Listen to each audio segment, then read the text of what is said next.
President Trump attacked VP candidate Kamala Harris for the first time.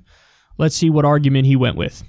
She is a person that's told many stories that weren't true. She's very big into raising taxes. She wants to slash funds for our military at a level that nobody can even believe. She is against fracking. She's against petroleum products. I mean, how do you do that and go into Pennsylvania or Ohio or Oklahoma or the great state of Texas? She's against fracking. Fracking's a big deal. She's in favor of socialized medicine, where you're going to lose your doctors, you're going to lose your plans. She wants to take your health care plans away from 180 million Americans. 180 million Americans that are very happy with their health insurance, and she wants to take that away. Look at how dishonest they are and how they frame the issues. So Medicare for All is described as they want to take health care away from 180 million Americans. That is so disingenuous. Medicare for All, everybody's covered, everything is covered, and it costs less. And it just makes us like the rest of the developed world. But he describes it as 180 million people lose their health care. The funny thing is, and it's not funny, actually, 30 million people lost their health care under Trump. Under him. Because he's, repeatedly destroyed Obamacare with various executive orders. So people are hemorrhaging their healthcare under him. They're hemorrhaging their healthcare under the current system where health insurance is tied to your employment, and then people are losing their employment. So of course people are going to lose their healthcare, and he's fear-mongering about the solution. Now, by the way, having said all that, she's not in favor of Medicare for All. I wish. Republicans always make corporate Democrats sound a hell of a lot cooler than they are. Because she's not for Medicare for All. She's not for socialized medicine, as he tries to call it in a fear-mongering way. But look at what he argues there. She's for cutting our military. I wish, Don. I wish you were too. You ran on ending the wars. Now you're continuing them. So you're a fraud and you're a liar. I wish Kamala Harris wanted to cut our military, our gargantuan bloated military budget, our imperialism budget, where we spend more than the next 10 biggest nations combined. We're still bombing 7 different countries and fighting there while people here don't have health care and our infrastructure gets a grade of D+. Are you kidding me? Yes, cut it. She's not. She actually voted against, remember the Bernie Sanders thing? 10% military cut, Pentagon cut across the board. 10%, that's it.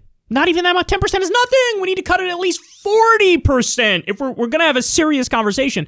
Even if we cut it 40 or 50%, we still have the biggest military in the world by far. Bernie proposes a 10% cut. Kamala's against it. I hate her so much. Oh my God. I hate her. But Trump goes out there and says she's for cutting the military.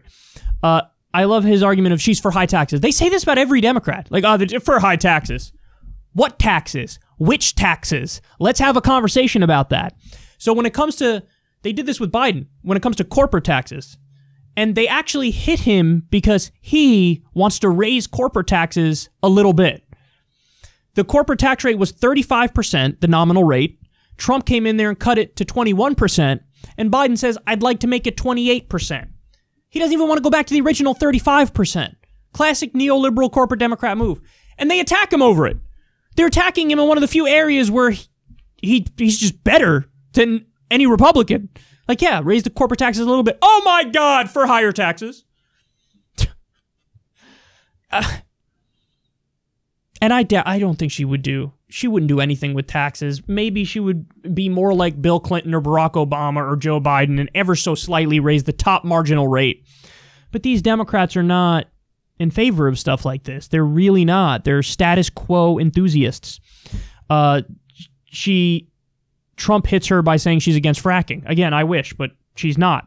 So I don't know if you're noticing a theme here, but the Republicans are going to call any Democrat far left at all times. At all times. So, like, you may as well fight for the right things. You may as well actually try to get Medicare for all and free college and a living wage and ending the wars and cutting the military budget and all that stuff. You may as well do it. but they don't believe in it. So that's the problem, is they're neoliberal corporatists, they're status quo enthusiasts, they don't believe in this stuff. But, you know, it's hilarious because if we had Bernie, they'd be making the same arguments against Bernie, and they would fall equally hollow. Because, you know, listen, it's a lot different if you bring that up to somebody's face, right? Bring that up to Bernie Sanders' face. You want to cut the military. You know what you say in response? Of course I do. You don't? Have you seen how much money we spend on it? Have you seen how useless and ridiculous these wars are that we're still fighting as our infrastructure is crumbling at home? Are you insane? Of course I want to cut it. Why wouldn't I want to cut it? I'd have to be a crazy person not to want to cut it. That's how Bernie would respond. What do you think's going to win? What do you think's going to win? So they're going to say far left no matter who it is. You might as well be like, well, here are my policy positions, and I would call it moderate. That's how I would run it. I would say, yes, cutting the military is the moderate position. Raising the minimum wage is the moderate position. Raising taxes on the wealthy is the moderate position. It's what the American people want. Over 65% of the public wants to raise tax on the wealthy and redistribute the wealth. That's where I'm at. I'm with the people. Where are you? Where are you? Who are you with? The Wall Street people? That's probably who you're with. I mean, that's who you've been with on every other issue. So if they're going to hit you anyway for being far left, wouldn't it be great if the Democrats actually were far left? And by far left, I mean correct on all the issues. If they were for social democracy, but they're not. So, oh boy. This is like a race where both sides appear to be trying to lose.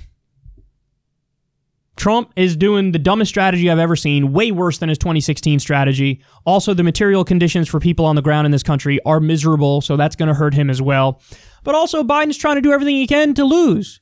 He's going out there saying something stupid every day. He picked Kamala Harris for VP. It's just, everybody's trying to lose. It's just an endless barrage of stupidity, and that's why my job is pretty easy, because there's never a dull moment. All I have to do is just point at everything and be like, that's fucking stupid. That's the dumbest thing I've ever seen. What are we doing? What's going on over here? I'm miserable. It hurts my soul, but that's where we're at.